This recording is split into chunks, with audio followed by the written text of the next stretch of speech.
Netikrųjų PVM mokėtojų dėmesiui. Jeigu esate užsiregistravę smulkiojo verslo schemos dalyvių, tai yra tuo netikruoju PVM mokėtoju, gavote PVM mokėtojo kodą dėl to, kad perkate kažkokias paslaugas iš ES ar iš trečiųjų šalių ir tuo pačiu perkate prekes iš ES apmokestinamųjų vienetų.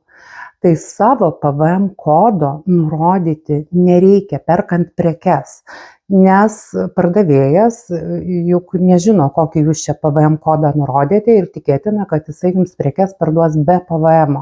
Ir tai bus neteisinga. Jūs nesate tikrasis PVM mokėtojas, jūs už savo pardavimus PVM nebemokate ir neturite galimybės pirkti prekių iš ES apmokestinamųjų vienetų be pridėtinės vertės mokesčio.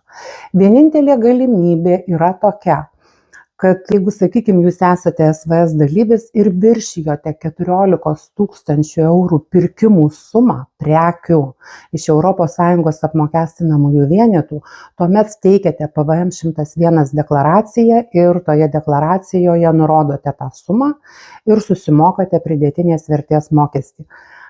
Bet savo PVM kodo perkant prekes iš ES nurodyti nereikia, nes rizikuojate tapti tikruoju PVM mokėtoju. Tai pelningo verslo ir protingų sprendimų.